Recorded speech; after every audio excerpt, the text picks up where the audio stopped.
Welcome to progeCAD Mechanical Parts Layout. This is dimensioning and plotting your 3D model.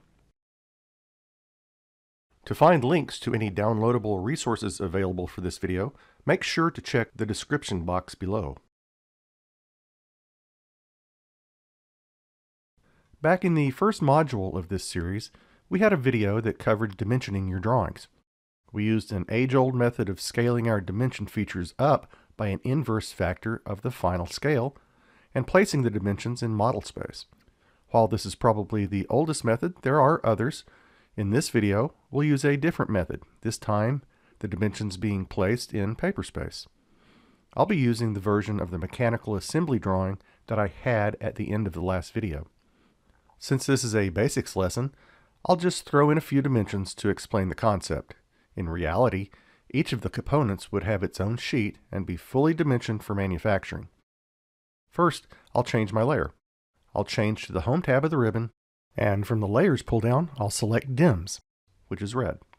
Next, I'll verify my dimension style. Changing to the Annotate tab, I'll click on the small corner icon to display the Dimension Styles dialog. I want to use progeCAD-Layout, so I'll select it from the list. Click on Set Current, then Close. So with my layer set and my dimension style set current, I'm ready to add a dimension in paper space. I'll zoom in a bit on the top view. I'm already in the Annotate tab, so I'll launch the Linear Dimension tool. I'll put in an overall dimension at the top, and another one on the side. I'll continue with a string of baseline dimensions on the right side. Of course, these would appear on the individual part drawing, but I thought I'd add some here for this video as well. I'll zoom extents now, and I think I'll add an overall height dimension to the front view.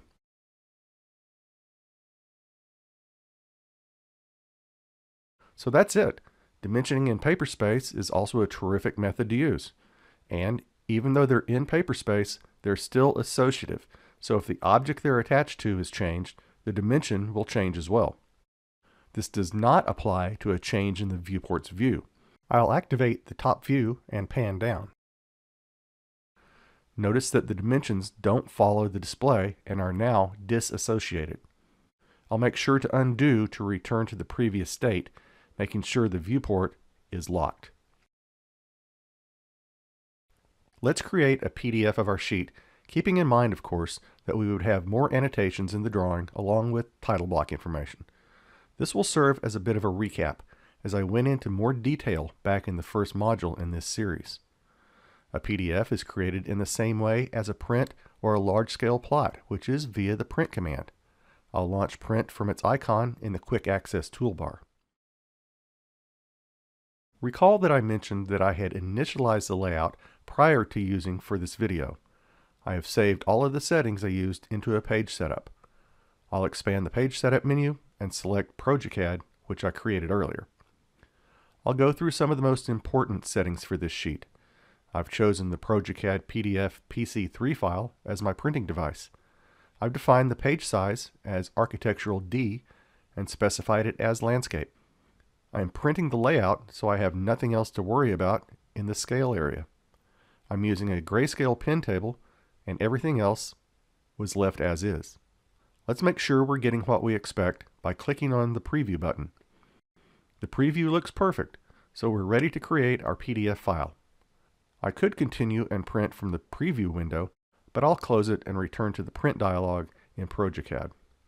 Now, I'll click OK, and I'll be presented with a File Save dialog. The name field will be filled in with the drawing name, so I'll click the Save button and my PDF file will be created.